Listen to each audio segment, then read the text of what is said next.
My name is Jack Pink. I'm a PhD candidate at the University of Southampton, and my research focuses specifically on English shipbuilding in the 19th century. The site I'd like to talk to you about today is one of the case studies I'm using for my PhD. It is a shipwreck on the East Winner Bank, which is a sandbar that's just off Hayling Island near Portsmouth. Before I get into the specifics of the site itself and the ship, I thought I'd give you a bit of background to my research project and what I'm doing for my PhD. So I'm looking at changes or lack of change in shipbuilding around the coast of Britain in the 19th century. Specifically, I'm using merchant schooners, and I will come on to the reasons why I've chosen them a little bit later in my talk, but it's important now that I point out that I'm not doing it for every single ship type in the 19th century. And I'm also looking at what the impact of things like industrialization and also to a certain extent globalization was on independent merchant shipbuilders in this period. And it's the shipbuilders themselves I'm interested in. I'm using the ships really just as an artifact and as a tool to get at the people. And then there's some sort of sub-questions that come out of that. And one of the biggest ones is, what is the sort of the consistency of technological adoption? Are we seeing new technologies being adopted quite uniformly, or is it a trickle effect, or what really can we see? And then there's some, some sub-questions, sort of things around ideas of regionality. Do we really have people building ships differently in the Northeast compared to the Southwest? Do we really see that much of a difference? Or is it actually much more led by the specific industry those ships are going into, or the specific needs of the purchaser? And then finally, can resources like the Lloyd's Register, which is my primary documentary resource, be used to give a more comprehensive account of shipbuilding in this period? Because this is something we hear a lot from historians and people doing archaeology in historic periods, is that we have these hugely complete historic records, and really they should be able to tell us everything we need to know. And I sort of maintain that really you need a combination of both.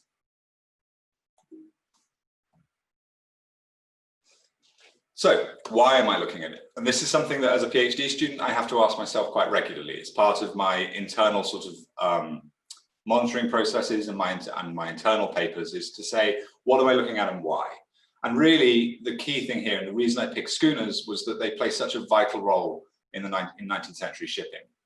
They really are one of the linchpins of merchant trade in this period, and keeping together the maritime connections that run these global empires together. And secondly, our understanding of shipbuilding outside of the Royal Navy is surprisingly limited. So there are quite often single ship studies being done and really good investigations of ships in the 19th century. But we haven't really had big overviews being published and big pieces of work collating a lot of this since the 1970s and 80s. One of the most recent ones really that sort of comes close to doing this is John Adams's work in 2013, but that was looking at everything in a historic period. So everything from sort of the early medieval to now.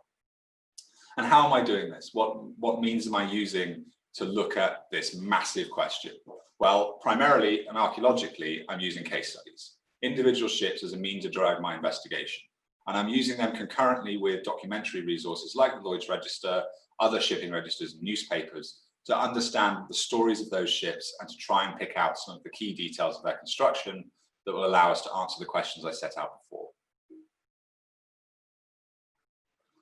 So that sort of brings me on a little bit to my methods. And like I said, it's a combination of archaeological and historical material. We can see differences, and when I say differences, I mean differences in how ships are built and differences between individual ships in the archaeological record. But we also have them in this very complete documentary resource. And by that I mean we have them in the Lloyd's Register. That is surprisingly detailed, even for one line of text for each ship on a page. There is a lot of data there, and I'll show you using this case study exactly what we can see. And all these objects and documents are essential components for ships to function in this period. So this is something that I suppose the hill I've chosen to die on with historical archaeology, is to say that we can't really look at one without the other. These ships need all of these things to function. And again, we're going to come on to that in a little bit, because it's a really, really important point that we should be looking at the ship as a whole, including the documents, including the people, as well as just the bits of wreck that we might be finding. And none of this is new. Nothing I'm saying here is brand new, and I'm not trying to say it is. This is just a refinement of what other people have already done really effectively elsewhere. And what I'm trying to do with this talk and with the chapter that this represents in my thesis is really draw all these methodologies out of those other studies and explicitly say, this is what we need to do, and these are the steps we need to take. So onto my shipwreck. This is the East Winner Bank shipwreck. This is all that's left of it. This was in 2016. This was a drone photograph taken by Professor Fraser Sturt on a site visit there. And as you can see, there's quite a lot of ship there. It's not in great shape. We're missing the bow section, but there's towards the stern. And if you can see my mouse on the screen, this area here, we have everything all the way up to squared off top timbers. So we do have quite a lot of the ship there. And we have everything back to the stern to the rudder gudgeon, which is great. So there is plenty of ship to work on, but it varies in its completeness. So I'm proposing at least 3 archaeological shipwreck sites. Now, I proposed this before COVID hit and stopped me being able to do a lot of the field work I was hoping to do this summer. I'm still able to do 2, and I'm reasonably confident I can get the 3rd, but it's going to have to be a case of seeing how much time I have left next year if I can get to it and do the survey work I need to do. I'm looking to incorporate data from the historical records, but particularly the Lloyd's Register. And I put the phrase on the slide here, paper ships. And what I'm proposing we do is take individual ships from the Lloyd's Register that we might not actually have the archaeological record for, and use the data that's held in the Lloyd's Register itself, in survey reports, in newspaper articles, and all those sorts of things, to pick out some of the details of that ship and use it as a comparison point.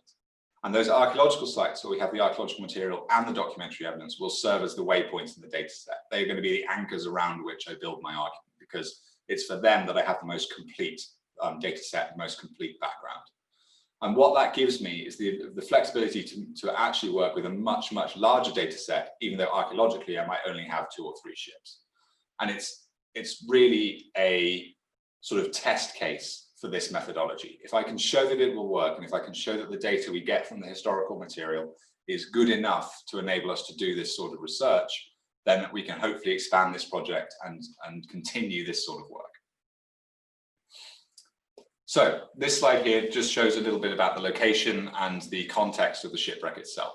Like I said, it's on Hayling Island, which is just next door to Portsmouth. The East Winner Bank is one of the shoals, but sort of guarding the entrance to Langston Harbour. And it's been a pretty sort of frequent wrecker.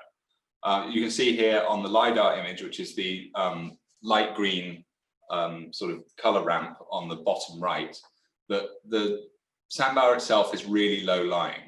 And that means that when the tide turns, it turns really fast on the sandbar. So our working window on the site, which is right on the extreme edge of it, is really short. And we have to wait for really, really low tides. And that means sort of less than a metre if we can get them, which means that field work is really, really opportune and is about us just driving down at very early times in the morning to try and record as much as we can. And then bottom left, you can see the site extent in 2016. That is a photo mosaic that I made using the drone photographs that Fraser Sturt took. And there's a couple more of those to come that will hopefully, I'll be able to show you a bit more about the site with them. So background to it itself, it was uncovered in a major storm in 2014. I think people will probably remember the damage that did to areas of the south coast. Well, luckily for me, it uncovered the perfect site. And this was when I was doing my maritime archaeology master's degree at Southampton University. So I used it as a case study for my master's dissertation. Anecdotally, the site wasn't really known prior to this. There were timbers that washed up on Hayling Island's beach. I think a couple of people have said that tops of the frames might have been poking through the sand, but we definitely didn't have the exposure that we had in 2014 and subsequent to that. It was visited and surveyed by a team from the Maritime Archaeology Trust, and this is a huge shout out to them because I really couldn't do this work without MAT and the work that they'd already done and the report they published. Because they did such a, like for a rapid first survey when they only had a couple of hours, they did such a complete job of recording it that it enabled us to really look at it and go, okay, this might be a site that we can take further and use with more. And then subsequently, it's been visited by people like me from Southampton. So my first visit was spring last year, and then prior to that, my supervisor and a little team went out with a drone and a GPS unit and did some rapid recording as well. So 2014 was the most extensive exposure of the site. I don't think, well, we haven't visited it when it's been as exposed as it was then. Certainly the bow section has never been that clear. They had everything up to the breaking off of the timbers there. And since then, that area has mostly been covered by sand. I think the closest we got was 2016, again, when they went out again with the drone and were able to get some quite clear photos. The remains are 21 meters long. So that, like I say, is probably not the full length of the ship, but it's pretty close. And there's also a real interesting mix of fastenings on the site. And I like fastenings. I'm a bit of a nail nerd because I find them to be one of the most diagnostic components of a wreck from this date. So in this site, most of the timbers and most of the frames and planks are held together by wooden trenelles, which are then cross-cut to seal them. But in the middle of the site, all the way down to the turn of the bilge and the keel, there are yellow metal bolts securing planking to the hull frames.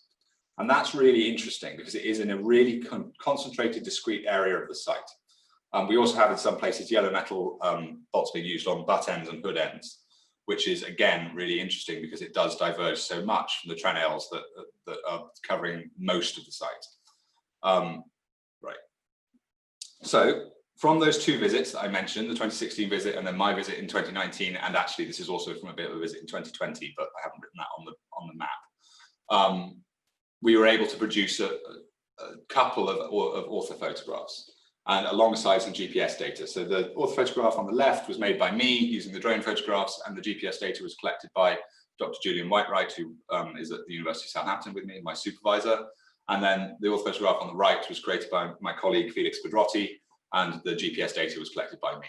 So we were able to get a really good sort of comparison of the shipwreck 3 years apart, which just from a monitoring point of view is really, really useful. As you can see in the photographs, the site's really starting to get overgrown by seaweed, and the amount of the ship that is exposed varies considerably. We also know there are some timbers missing in 2019 that were there in 2016. So the site is subject to quite a lot of change. Right, so that GPS data and those orthophotographs we used to produce a site plan, and this is it. It allows us to establish an archaeological baseline that we can sort of use for any subsequent visits that we might go, and also for any future archaeologists looking to get involved in the site and work on it. This is a good point for them to say, well, in 2020, we know it looked like this. And as you can see, we've been able to identify most of the timbers that are there, most of the framing components, and locate them in what we think would be the right place on the ship. But we've also lost a couple of timbers. So we are missing what I think is a third futtock up here from 2016 to 2019. So some big timbers are already disappearing. Right, I'm using, for this case study, I've used the Maritime Archaeology Trust 2014 report, the Shipwreck Index of the British Isles, LAN, which some of you will be familiar with, the NRHE, which has got basically the same data set as the Shipwreck Index, just it's available online. The archive for the Lloyd's Register Heritage and Education Centre, again, massive shout out to them. This wouldn't have been possible in a COVID year without all the work they've done to put their stuff online. And finally, my own site visits to the East Winterbank shipwreck, just to stare at it and figure out what's going on. And what I've been trying to do is sort of confirm our identification of the ship. And I'll come on to why I've done that in a little bit, but it's one of the sort of the aims I set myself from the work I'm doing is to try and get an identity. And I do find it problematic when archaeologists set out with the sole aim of identification. And I want to point out it wasn't the aim that I had to do this, but it's something that came out of it was we realized we might be able to get one because we had the clarity of sort of there had been repairs, there were works to it that we knew would be diagnostic and might enable us to get quite a clear idea of what it is. But the East Winterbank, like I said, is a shipbreaker. There have been a lot of wrecks around here. And in this part of the, and unsurprisingly, this part of the channel, there have been a lot of wrecks. So what we had to do was work out how we're going to create some sort of a shortlist from these hundreds of names that are in this on this part of the coast. Shipwrecks are recorded by referencing their loss to a location. And that enables someone who maybe, you know, if they're a fisherman and they see a ship go down, or if they're on land and they see a ship go down, they can at least refer it when they submit the casualty return to a place. And these are called NLOs. And again, they're the same in the shipwreck index as they are in the NRHE. But they're not absolute reference points. And this is something that I see people make mistakes with every now and again, as they think it absolutely definitely sank in that place because that's the named location. Really, they just indicate an area. And I'll show you on a map in a second what I mean. And the way I went about this was I looked at what had been done before. And the Maritime Archaeology Trust has some excellent examples of how they have worked on shipwreck sites in the Solent, particularly the Flower Rugai and the work they did at Allen Bay. And they took a methodology that's basically the same as this. I've refined it slightly for my needs, but they establish buffer zones and work out the named locations that fall within them. And that's what this map does. So I created a 1 kilometer and a 5 kilometer buffer zone from the wreck site. And I chose relatively short buffers because this is a ship that has beached itself on the east inner bank. It is very clearly stuck into the bank. So it's a ship that foundered there. It's not something that wrecked out at sea or was involved in a collision and has since washed up on the beach. So I know we're talking about something that wrecked in the immediate area. But as you can see, even that 5 kilometer buffer zone covers quite a few NLOs and quite a few big NLOs as well. We have Spithead in there, we have the Horse and Dean Sand. So the potential is to have quite a big list of ships, which we do. So this is from my sort of going through the NRHE and LAM and LAM. This was the list I created, and I've ordered these basically by proximity to the wreck site. And some of these are really easy to dismiss, and some of them require a bit more work. So we have things like Incredible, which is a military transport, unlikely to be the ship the size we have. I just want to leave this on so that people can see and just get a bit of an idea of what we have. But yeah, so like I said, many ships can be discounted by criteria other than date. I mean, we know this is a 19th century Carvel built ship. So that allows us to strip out quite a lot of the earlier stuff. But there's other ways we can go through this list and kind of work out just from a bit of common sense what it's not. And the ketches, smacks, and cutters are all way too small. And like I said, the transports are all way too big. This ship is 21 meters long now. It's not going to be a huge amount longer in the period. So that ended up with this short list of 6. And we were able to refine it even further just by looking at the individual wreck returns from those 6 ships. So Johanna Elizabeth was wrecked traveling from Rio Grande to Falmouth, carrying bone dust. Now that's the blue water voyage. That's a big international journey. Unlikely to be a ship the size that we have on the bank at the moment. The 2 that I felt were most likely to be this ship were Fairy King and Ocean. They were both coastal trading schooners involved in trade with Cornwall, both carrying China clay when they wrecked, and both reported as running aground. But although Fairy King was actually recorded as breaking up, and the initial wreck report was the other side of Langston, it was actually made the other side of Langston Harbour, which made us look at it and go, well, this seems a bit intact for a ship that wrecked and wreckage washing up and breaking up and all that sort of thing. So that led us to Ocean. And digging into the Ocean story, really, we sort of got more and more convinced it was this ship. So initially, it was not entered into Lloyd's Register. It was entered into the shipping register of the Port of Plymouth, and it was given its number and it's given its signal letters, and those stay with it throughout its life, and that enables us really to track it a little bit more easily. And the data held within the Lloyd's Register itself, when you eventually get to the Lloyd's Register, which is the year after it's built in 1822, give us a bit of additional information. So we know the ship was built with iron knees. There are iron knees on the wreck. We know it was fastened with iron bolts. All the frames are fastened with through iron bolts. And there's a period of considerable repairs. And that period of considerable repairs and the locations of it lines up with the yellow metal fastenings we found on the ship, particularly the replacement of an entire new deck and the replacement of the whale. And what we think is when it says serious repairs in the Lloyd's Register, it is indicating a lot of those planks and timbers and fastenings were replaced on Ocean. The other thing the Lloyd's Register allows us to do is track Ocean on its voyages. Now, for a lot of the time in the Lloyd's Register, it's just listed as a coaster, which means it's engaged in coastal trade around coast of Britain. So that China clay trade from Cornwall is a prime example of it. Raw materials moving from an extraction point to somewhere where they're being processed or transshipped to go elsewhere. But also, it sheds a bit of light into what it is to be a schooner in this period, which is they kind of bridge the gap between that small local coastal trade and that big blue water trade I was talking about before, of going to places like South America and across the Pacific and all sorts of journeys like that. Ocean makes its way to Cork and also to Oporto in Portugal. And that's really interesting. These ships, these schooners, are exposed to not just the influences of coastal trade, but also the influences of that middle distance trade. We also know schooners make their way up to the Baltic and further into the Mediterranean. So they're being sort of built and used and having to deal with the pressures of, yes, coastal trade, and yes, beaching in local harbours and all of the things that you'll see in Basil Greenhill's book about schooners, but also being involved in international trade and making their way to places like Porto, making their way through the Baltic and then on into the Mediterranean to places like Greece. But what does all of that give me? What does all of this information and having a potential identification and all this stuff actually give me? Well, it means we can start to pull out more information about ship's construction. The Lloyd's Register at the moment, I haven't been able to obtain the survey reports because, like I think Mel Taylor found yesterday, when I contacted them, they said, "Oh, we're not currently in the office right now. We can't get to our own archive. So we'd love to give you high-res scans of what you're looking for, but we're not allowed in." It would be great to get them because I think they would add a lot of information. The survey reports are very, very detailed. I've seen the ones for Flower Rugai, and it covers everything that I, as an archaeologist, would be looking at on the site. So to have that and then look at my site reports would be really, really useful.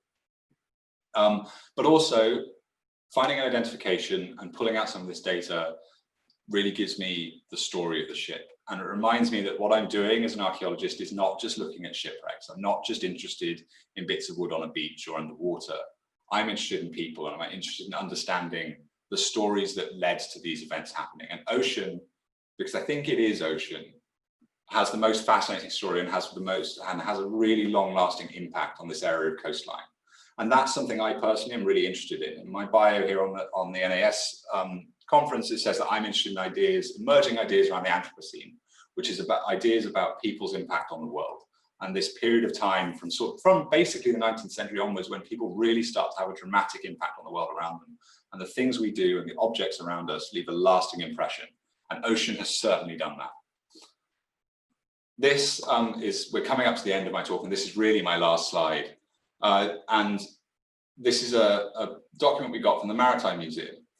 And it's the half-yearly submission of accounts to the register court, so in this case to Plymouth, for ocean. And what it is effectively a crew list and a record of the events that happened that year. And this is for the year it wrecked. Ocean wrecks in about February, I think. So this is really, really quite a short year for ocean. And the sad thing about this is it records the death of 2 of the crewmen in the wrecking event. But what I wanted to do alongside this document, alongside talking about what that is and what that gives me, is tell a bit of the story of the wreck in the sort of the 2 or 3 minutes I have left. Ocean gets caught in a gale coming into Solent. She's very quickly finds herself into trouble and runs into the East Winner Bank, basically underneath Fort Cumberland, where the NAS headquarters are now. And about 11 a.m., and this is an extract from the Western Morning News, which is a newspaper still running today, and this was written on the Tuesday, so 3 days after the wreck. So 11 a.m., messengers arrived in Portsmouth from Fort Cumberland and the Coast Guard at the entrance to Langston, requesting immediate assistance for a schooner which had gone ashore on the dangerous shingle bank at the entrance to Langston Harbour, known as the Woolsters. Now, attempts were made to rescue Ocean. There was a lifeboat and a tug in Portsmouth that tried to get round, but due to how shallow that area is, and if you remember the LiDAR on the bathymetry I showed you earlier, you can see how low-lying that shingle bank is. They couldn't get to it. You need what they call a specialist lifeboat, which today is the inshore stuff that the RNLI use to get to it. Luckily, though, Fort Cumberland at that time was garrisoned by the Royal Marine Artillery. And the Royal Marine Artillery there, one of their officers was this guy called Major Festing. And while he wasn't content to sit and watch a schooner wreck, and what they did have there was they had a small rowing boat at Fort Cumberland. So the cutter belonging to the fort, under the directions and personal superintendence of Major Festing, was taken across the entrance to Langston Harbour in a gale, in a storm, to the Hayling Island shore, and there was manned by island fishermen volunteers. So he didn't use Marine Artillery men to row it out. He used the local fishermen. He knew that if anyone was going to be able to get out onto a sandbank, it was going to be the local guys. But Festing wasn't going to let them go alone, and he took the helm of the boat when they rowed out. And the last section says, it was a matter of life and death to all those in the boat, as it was to the expected men in the unfortunate schooner's rigging. And when the boat got at length fairly in among the breakers and close to the schooner, a minute or maybe longer passed, during which the watchers on shore thought all had gone together, the boat, vessel, and the crews, all being hid in the blinding grey whirl that sprung up from the broken water. Immediately afterwards, however, the cutter with her gallant crew was seen leaving the wreck, and in a few minutes she was high and dry on Hayling Island beach, with the master, mate, and one man, part of the schooner's crew, safe on board. So the story ends mostly happily. 2 of the crew are lost. One of them was the ship's boy. He was only 13 when he sailed. But another outcome of this particular wrecking event was that after this lifeboat rescue, in inverted commas, a lifeboat station was established on Hayling Island, and it's still there today. And this really is the origin story of the lifeboat station there, which is fantastic. So for saving lives at sea and safety at sea in this particular stretch of coastline, Ocean has a remarkable story and a shipwreck that is still there, that is still a feature that people see when they walk along, a feature that kite surfers still tie buoys to so they don't crash into, is still having an impact on the coastline today. And I'd just like to finish by thanking a short list of people on the front. So without, I couldn't have done any of this, and my first thanks always has to be to my supervisor, Dr. Julian Whitewright, who enables and supports me in all these things I do. And my second thanks is to the Museum of London Citizen organisation, who have given me some money towards this research. And I really couldn't have done it without them. And they have been a fantastic support to me over the last sort of 18 months I've been working with them. And they have a stand here today, so please go and say hello, because they're a fantastic bunch of people. The Maritime Archaeology Trust, I've used a lot of their previous work in what I've been writing about here. The Lloyd's Register Foundation, obviously, their records are, I wouldn't be able to do it. And then Fraser and Felix for all of their work and coming out into the freezing cold with me to survey a shipwreck. But that's all I have. So thank you very much for listening.